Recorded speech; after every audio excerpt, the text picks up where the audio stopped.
Hi everybody, I'm Morgan Crosbie from Finch Chevrolet in London, Ontario, Canada. You're watching Cars and Crosbie.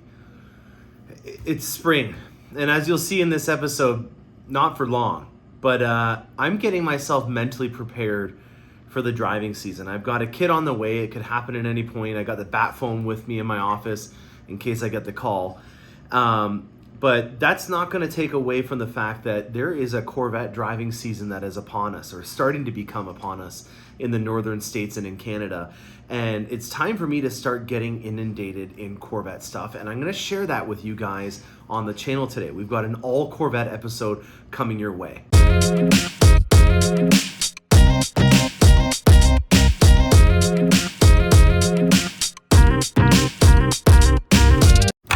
All right, guys, we got a lot to cover today. I have two Corvettes that are on their way up, and I was going to try to include it in this episode, but I've already got about a half an hour's worth of stuff to talk about, so I'm going to make a separate episode for the two Corvettes that I have on their way up. So that means that you will most likely be getting two Corvette episodes, as I've been tracking it, and it just left the Bowling Green plant about an hour ago.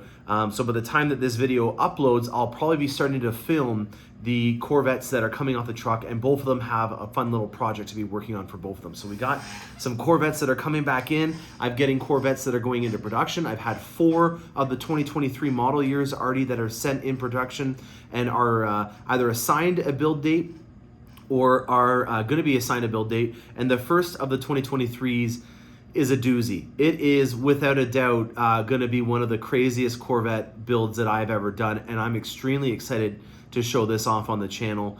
That's all I'm going to give you for now on that one, but the first 2023 will be a big one. Pricing is out. In Canada, you know, we get a little bit of a late game to some of the pricing and stuff. I'm going to be talking about that today on the episode. We're going to talk about accessories, ordering stuff that I can help you guys out with. The situation with vehicles right now, we're going to talk a little bit about that as well. And I think that's about it. That's enough to be covering. Oh, we got a really cool Corvette in on trade. It is still available as the time that I'm doing this video, but I don't suspect that it'll be here very long, and I'll make sure to be making a post when I do sell it. So let's get right into the meat and potatoes and start talking about what's going on. I made a video 2 videos ago where I was talking about what is going on with GM, and I titled it "What's Going On with GM" with an exclamation point and a question mark. That's my frustration being vented, and I feel like, I don't want to say this is all going to my head here, but I feel like GM has answered the call with that video, because almost immediately now I'm starting to receive not only things that I've been waiting for a long time, but they're coming in order from last to first, because that was one of the things that I was most concerned about, was things were coming in that were ordered a lot further behind other things. And so a gentleman that ordered it in November still hadn't got his vehicle, but a guy that ordered it in January was getting his vehicle. And so thankfully, some of the oldest things that I've been waiting for are starting to come in. And I had a little bit of an interview that you'll see in this episode with a truck driver that confirmed that they are starting to work from the back of the lot forward, which is really good to hear. I wouldn't say that it was all me that do it, but it is a very conveniently placed time frame that they're starting to do this kind of stuff.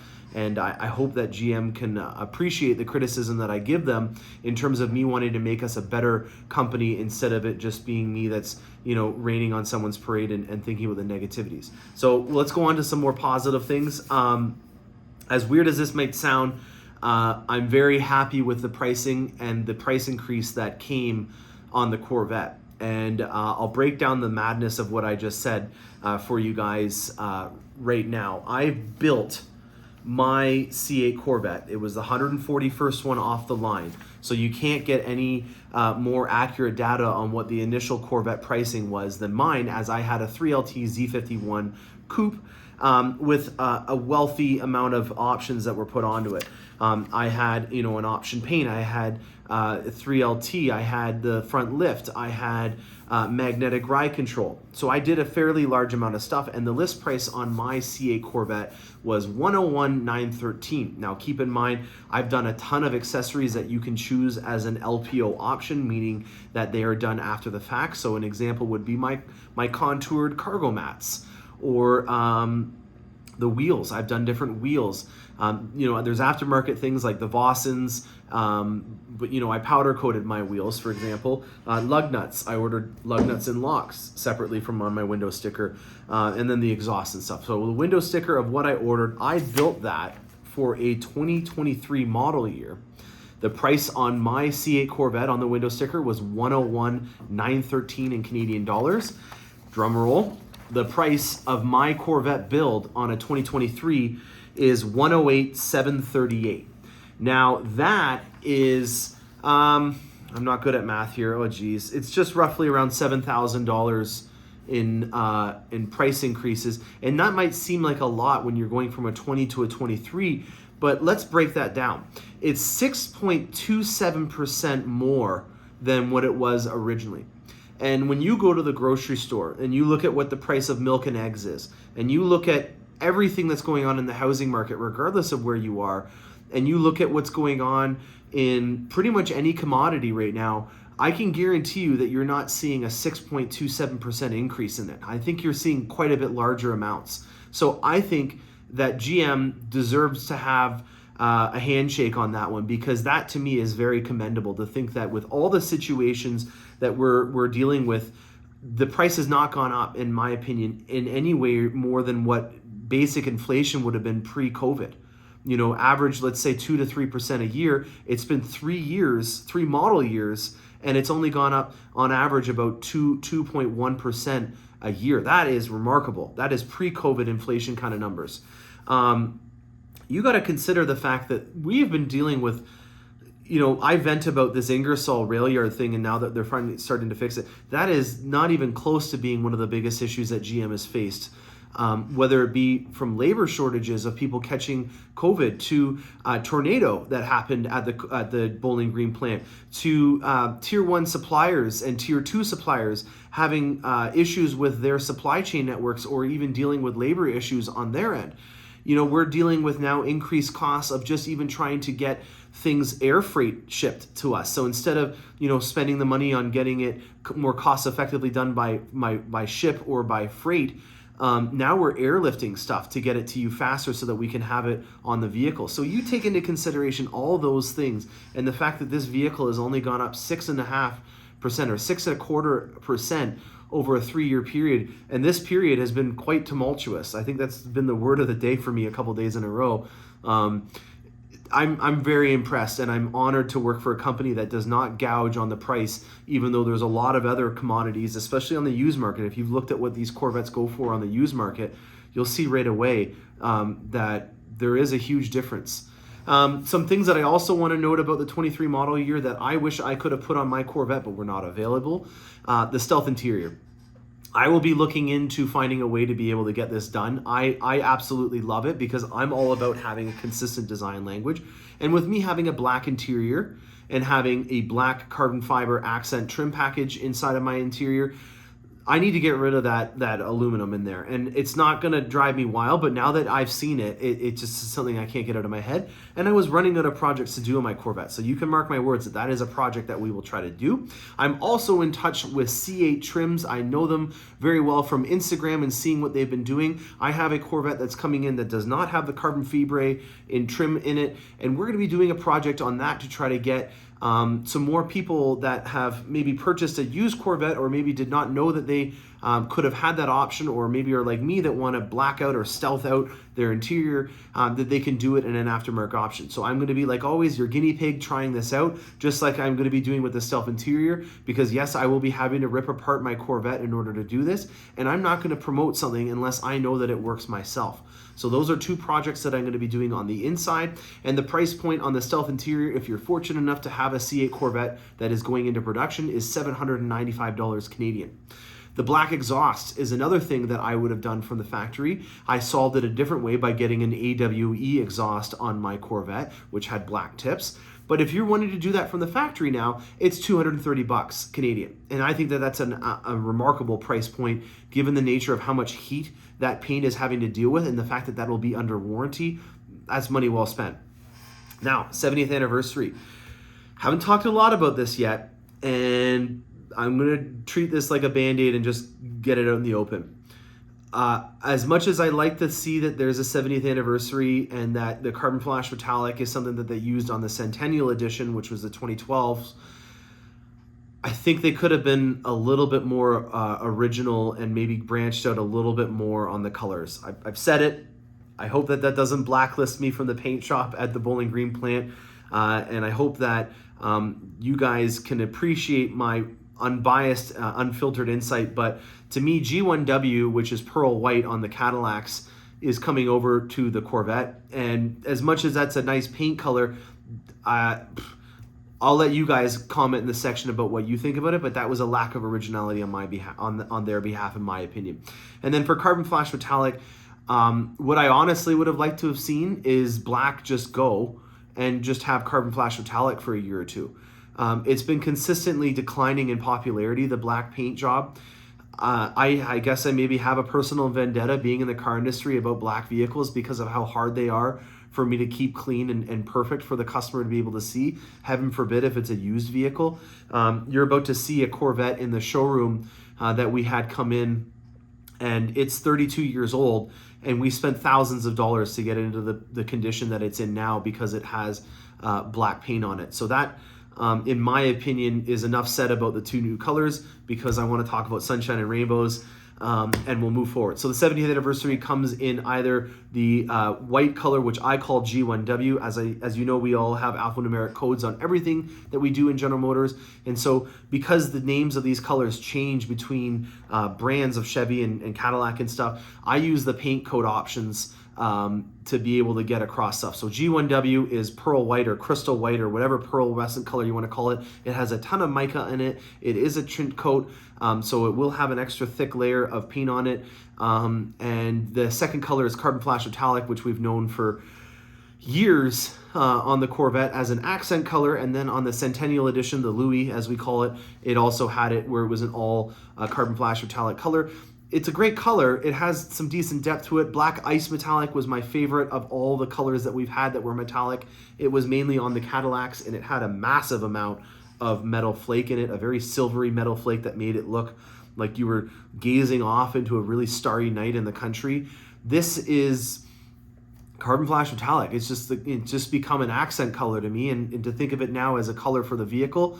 I hate to be offending somebody if this is their dream color for their vehicle, but I would have loved to have seen some better colors, and I'm hoping that with the Z06 coming out or the Z06 that there are some more adventurous colors. I'm feeling a lot of green lately, like a lot of army olive kind of dark greens.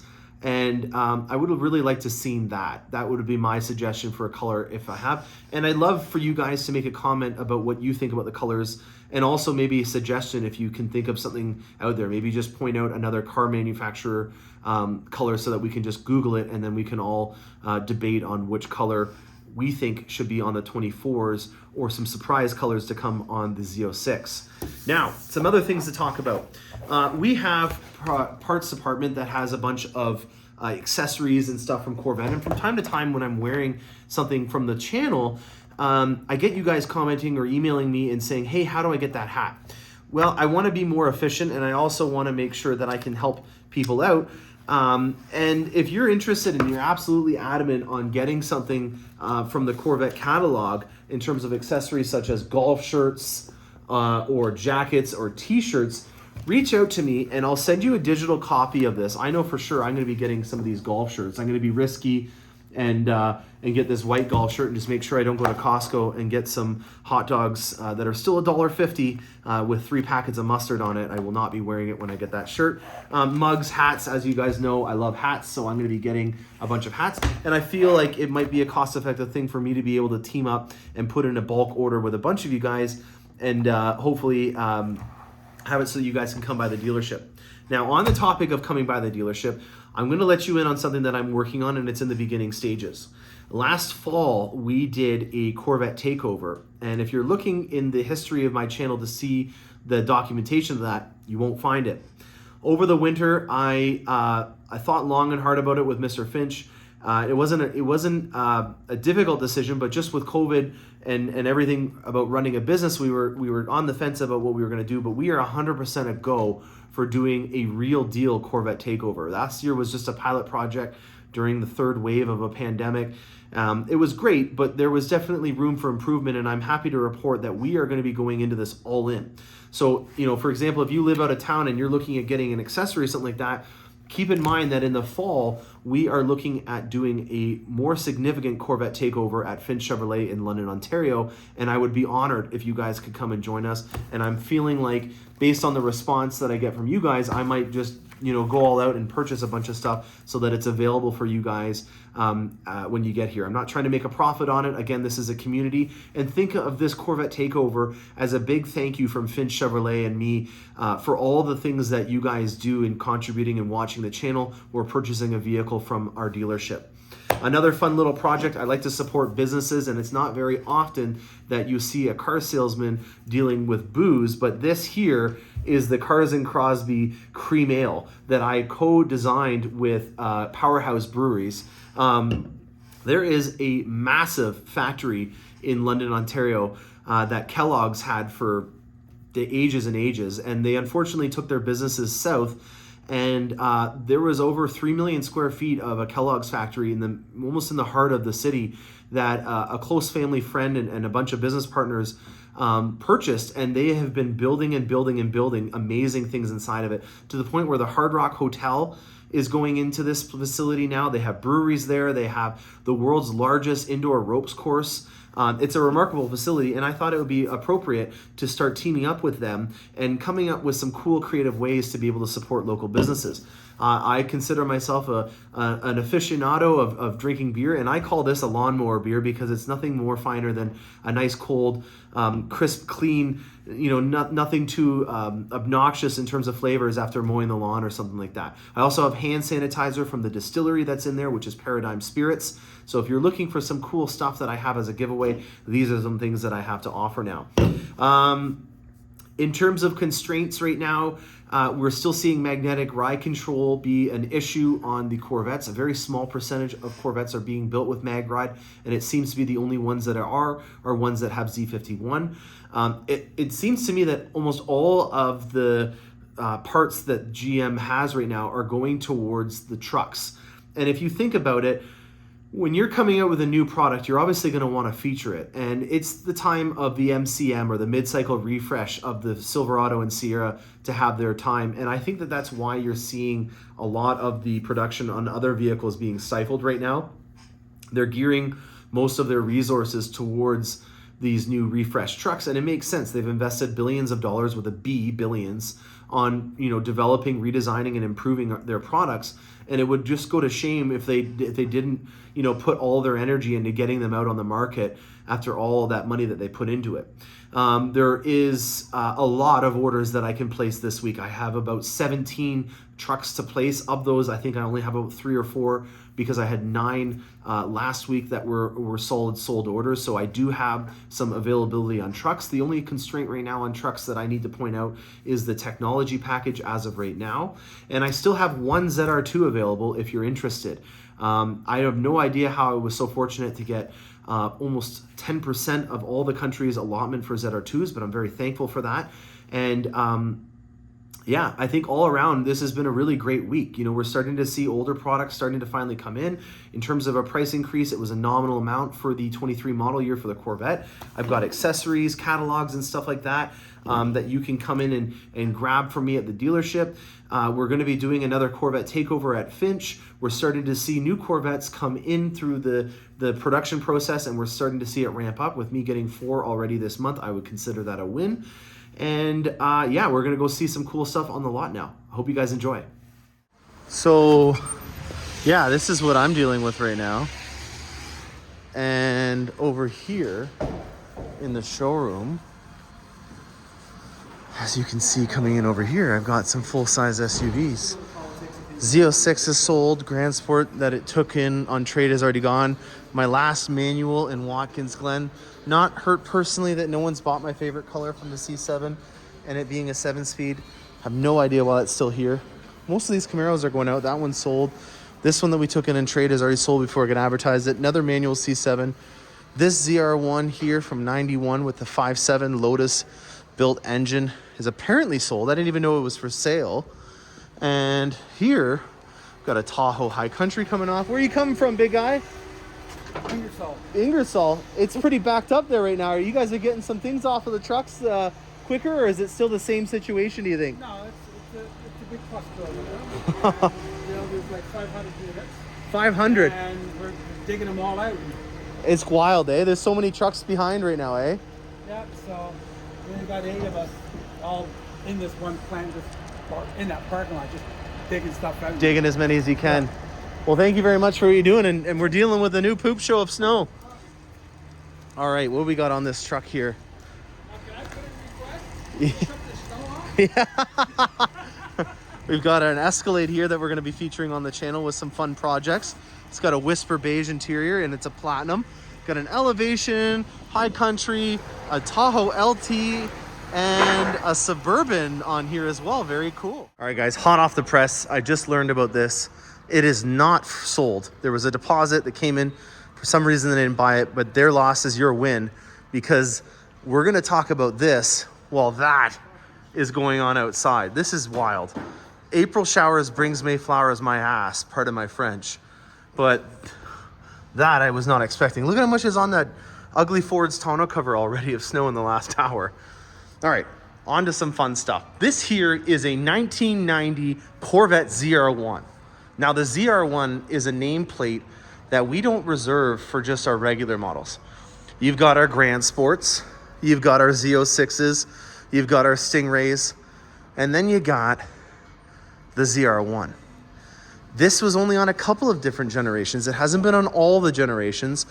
And this is one that was quite unique in terms of what they did with the engine on it and the performance that went into it. There's a lot of amazing racing heritage that's on this specific model. And I can't think of an example that I've seen from this generation as cool as this. I haven't seen a lot of them, mind you. I'm an 89 guy, so this, I was still, in my infant stage when this vehicle was the coolest thing on the block for Corvettes. The top speed in particular was the one thing that I remember, was one of the biggest notable points about it. And then the fact that Lotus, a Formula One racing team, co-designed the top end of the block in this 5.7, which we'll go into more detail once we get into it more. It's also one of the first vehicles that I can think of that had 2 keys. And I'll show you where the second key is. I believe it's hidden away. I thought I'd have it there. It's inside of it. Never mind. So there's 2 different keys for this specific model as well. This is black. It's a decent black. I don't see nearly as much damage as most of these will probably have that are over 20 years old, over 30 years old. Sorry, not good at math as a car salesman. It's got Adrenaline Red as the interior. I don't know if that was the exact name for it. I'm assuming that this was something to do with Adrenaline Red. If someone can point out the name of what this red interior was called, I'll be sending you a gift. So without further ado, let's go inside this ZR1. All right, guys, feast your eyes. And let's go back in time, 32 years of Corvette history. Now, keep in mind, guys, I was born in 1989, so I was a baby when this thing came out. And I apologize, but I was not keeping up to date with Car and Driver and, what was going on in the Corvette world when I was still an infant. So I'm having to work backwards over the years in terms of being able to get you guys some information that's still relevant and gives me at least some credibility in what I'm doing. This is something that I'm learning more about. I'm starting to work my way back. If you guys followed my Carlisle series, you'd know that I'm very well inundated with the C6 generation, which we have right here in the showroom. The C7s was where I really got into Corvettes, and then the C8s from start to finish. I would say I know everything from, front to end on the vehicle.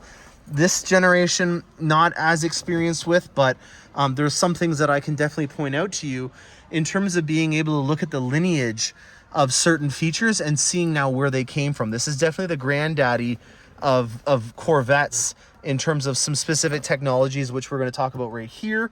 We're going to talk about right over here. And then we're going to definitely talk about up front underneath the hood. Now, right off the bat, the color red on here is very apparent, and I love that about it. Over here, you've got your lights. These symbols are very similar to what we still use on the Corvette. Over here is the adjustments for being able to use the steering wheel to adjust it. And here is one of the first things that I want to note. This is something that I haven't seen for a long time, but I actually quite liked having buttons that you could access on the steering wheel like this. We have tons of them right now on the steering wheel, but this was the first one that I saw that really stood out as a great feature. Now I'm just going to put it into auxiliary mode so that you guys can see the dash on here, which should remind you guys of what some calculators used to look like in terms of the LCD displays that are on here. This is got 15,293 kilometers on it. She's a Canadian girl. This is a Canadian Corvette, and I'm quite impressed with the setup in here. It is very, very clean. In terms of the dash, I've seen on older models, especially in the 90s, that these in particular start to wear off. The LCD display screen is not oxidizing. Sometimes in the edges, you start to see them get a little wonky. Overall, the interior in here is very well done for its age. You know, obviously the leather seats in here have a little bit of stretch marks and you know, minor little cracks here and there from the age of it, but the seals and the leather, in my opinion, are giving me the closest look at what it was like in the 90s to drive this thing. I'm just going to take it off of auxiliary so we don't waste the battery. Now over here is another thing that I really like to feature and note about this specific model, and that's this special key.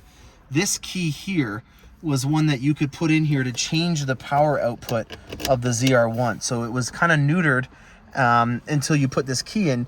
And I don't know a lot of vehicles back then that did that, but that's something that you see on the Hellcat, for example, now. And there may be some future Corvettes and stuff like that that have that coming out, and maybe this thing becomes a thing again. Now this had a ZF transmission in it. This is from their German transmission maker. It's a 6-speed transmission that was in here, manual. So obviously this is gonna have some added value for it being a 6-speed manual. And then this in particular is one area that I really want to focus on. Ride control system that was in this vehicle was, in my opinion, one of the things that really stood out as being the beginning of a great thing with General Motors and Corvettes in particular. You have the ability to adjust the power. You have the ability to change the ride in the vehicle. And that to me is one of the best parts about Corvette. We give you, the tools to be able to make the experience how you want. A lot of car companies on the higher end brands in particular, when you get into one of them, it's almost like you're on a ride at Six Flags or at Canada's Wonderland, and how the car rides is how it was supposed to be, because that's how the manufacturer said it has to be. And with the Corvette, that's not always the case. And it's even more the case when you have a manual transmission and you're part of the machine. You're the one that helps in getting these into the right gear. You're telling it what kind of power you want. You're telling it what kind of ride you want to have.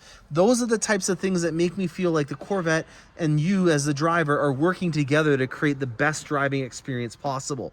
It may not be, the best around a corner back in 1990. It may not have been the absolute fastest, even though it was pretty dang fast at 175 miles per hour. But as you can see, it's about the whole picture. And that's one of the things that I think GM does really good, is we give you guys the best driving experience and to make you feel like you spent your money well. Now, time capsule time. This is the original bag from the owner's manual that's still in the car. And then I have gone through the owner's manual. You got your maintenance schedule from it, your maintenance record. Let's just check to see if it was even written in. Oh, we have some writings on here. It looks like on the 14th of August, it had its first oil change done at 6,500 kilometers. Good to note. And no other things that were put in here. What do we got here? Oh, our warranty book from GM Canada, first 3 years of bumper to bumper. And then we've got a full color owner's manual. The owner's manuals now are not even in color. So this is actually a nicer owner's manual than what you get in your C8 Corvette. Look at this. These are pieces of art. Oh my God. Bob Ross looks like he did some of these. This is gorgeous. I don't think my wife would like it, but I seriously am considering taking some of this artwork out of here and putting it in my garage one day. Look at that. That's gorgeous.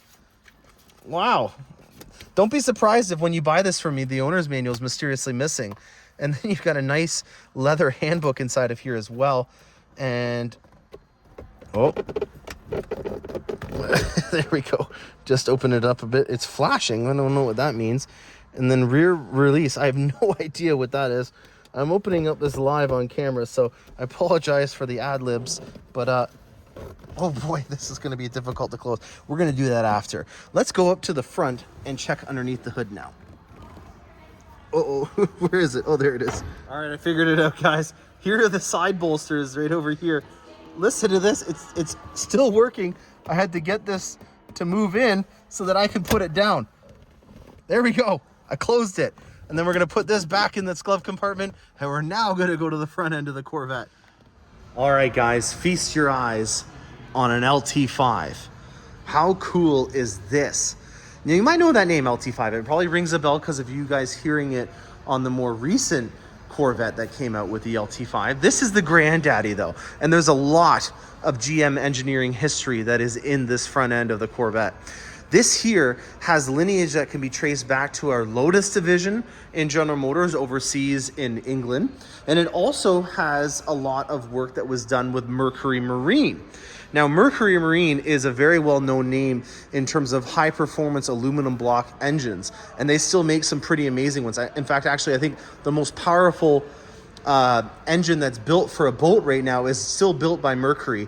And they've got a really great racing lineage. With this being a 32 valve aluminum block, there is a lot of technology that is still on the edge of being relevant in this day and age that's on this specific block.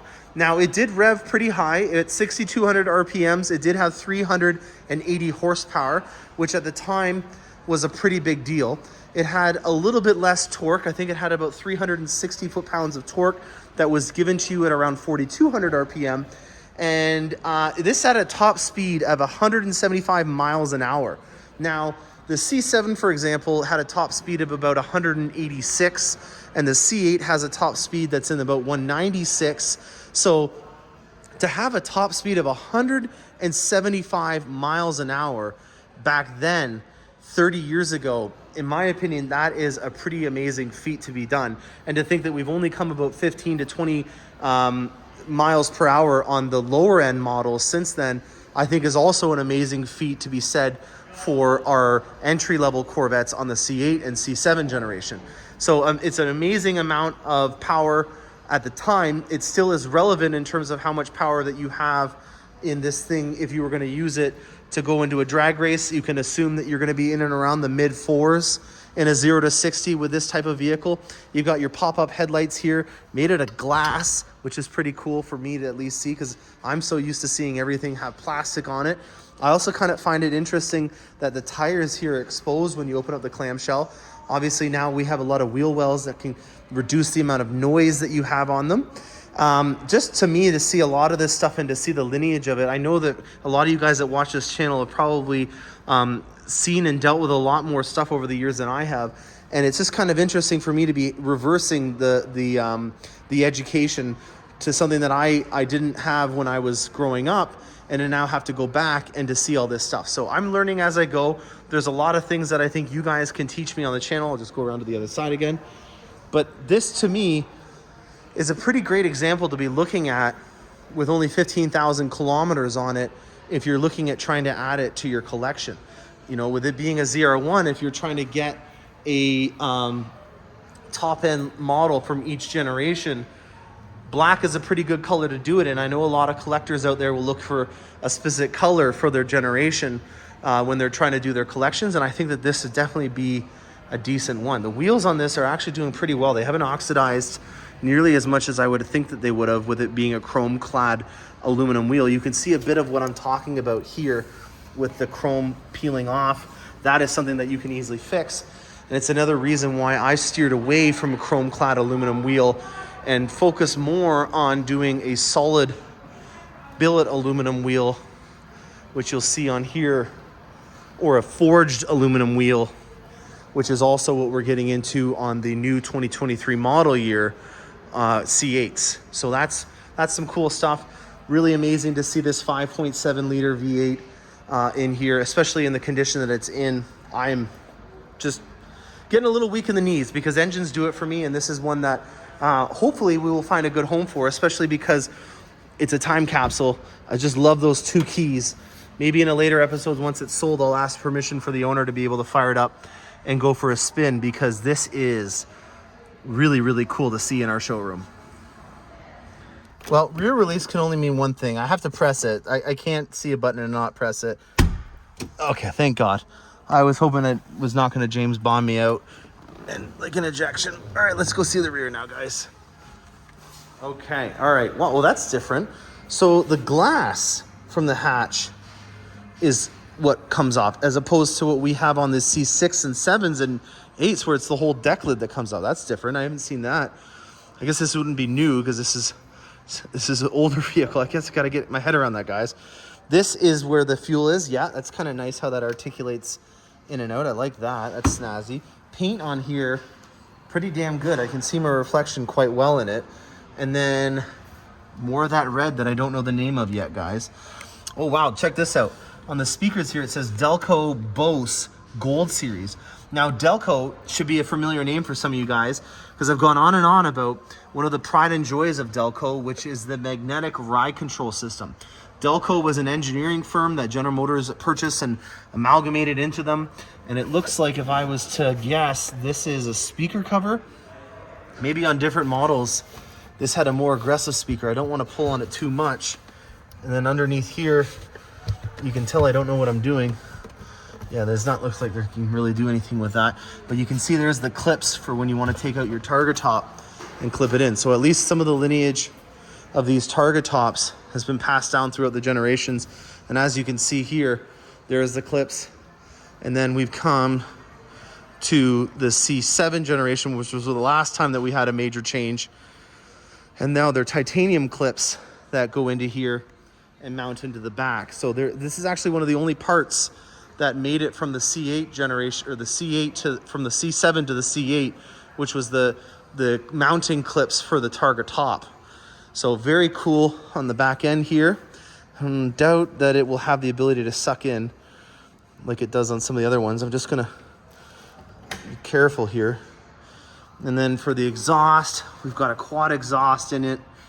And yeah, it's a very cool vehicle, eh? All right, guys, I'm gonna wrap this up and let's move on to the next one.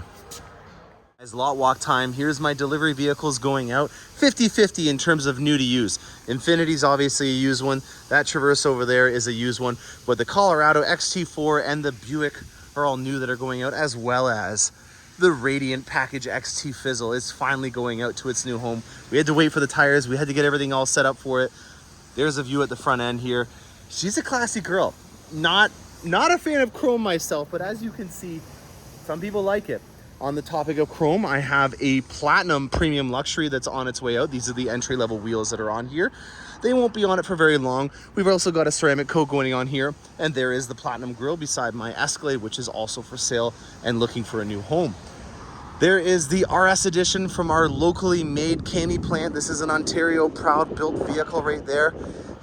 Things to talk about on the AT4, just learn that you can't get a diesel in it. Why can't you get a diesel? Because there is a very aggressive front end on this to help out with clearance. And because of that, the intercooler from our inline Mini-Max can't fit. So it's not for some reason that they just don't want you to have it, especially because a lot of people, especially on the Trail Boss Silverados, like the diesel, but we can't fit the cooling intercooler on the Mini-Max for the AT4s, and that's why we can't get it. You can only get it in a 5.3 or a 6.2. You're gonna have to go to a Denali if you're gonna want the diesel. All right, over here we have some Camaros that are starting to land. This one is, I think, the only Camaro that we have still available. And over here, it's a sad, bittersweet day. I have the twin to mine in the C7 that's been with us over the winter, finally on its way out, and I couldn't be happier with the individual that's picking it up. This is gonna give me the feels. I'm gonna get the goosebumps and everything going, because this is exactly why I do this job. It's for people like this gentleman that are coming in to pick up this Corvette. He worked 39 years. He was 1 year away from having his 40th anniversary at McDonald's. He had the ring with the diamonds in it, the watch from the 15 year, and because of COVID, he took a package and was retiring 1 year away from being on the 40th anniversary of him being employed with McDonald's. Why do I like this so much? You don't have to be a millionaire and have all the fun things that come with being a millionaire just to be able to get a Corvette. You can be anyone and get a Corvette. And that is something that I can't stress enough on this channel. I really get a kick out of the fact that I get to interact with all walks of life, and that anybody, if they work hard, can afford to get a Corvette. That to me is the secret beauty of the Corvette brand, and I couldn't be happier that I am the person that is going to give him a delivery experience on a very hard-earned Corvette. I am honored to be able to deliver this to him, and it came in a really great package on a decent day in the spring. I think it's spring now in Canada. We've got the PPF that's all done on here. We've got the black split spoke Z51 wheels on here, a nice tint to go with it. Unfortunately, we had to take the smoked out covers on the back because for safety reasons, it won't cover it under insurance. So that is one thing that we had to take off of the package that was on here. But other than that, you've got a 3LT Z51 2019 Corvette, still in warranty, 0% financing for some wild reason. Apologize for the wind, guys. And yeah, it's a really good day, and I'm honored to be able to help him out and fulfilling his lifelong goal to be able to get a Corvette. In terms of inventory, it is Thursday. I have 17. I'm just trying to find an area that doesn't have a lot of wind, and it's difficult to do. I have 17 Silverados to place. I have 3 XT6s to place, 9 XT5s to place. So there is a lot of stuff that we were able to get. It just depends on what it is. I apologize, guys. I'm just spinning around trying to find a way not to get any wind in this. We have some HD trucks that are coming in. No full-size SUVs at all, unfortunately, but I did get 3 Corvettes. So if you're on my Corvette list, congratulations, you're getting a Corvette. There's no magnetic ride control for this week, so FE4 and FE2 suspensions are going to be out. It sucks. I wish it wasn't the case, but you know, I guess you can get what you can get right now, and that's always been the theme of what I've been doing. So if you're interested in learning more about the stuff that I do have coming through the pipes, which is the new mid-cycle refresh, I do have an episode that I just uploaded earlier that will go over what to expect on it, and reasonably well for allotment right now. So if you're interested in getting something, this is the time to do it.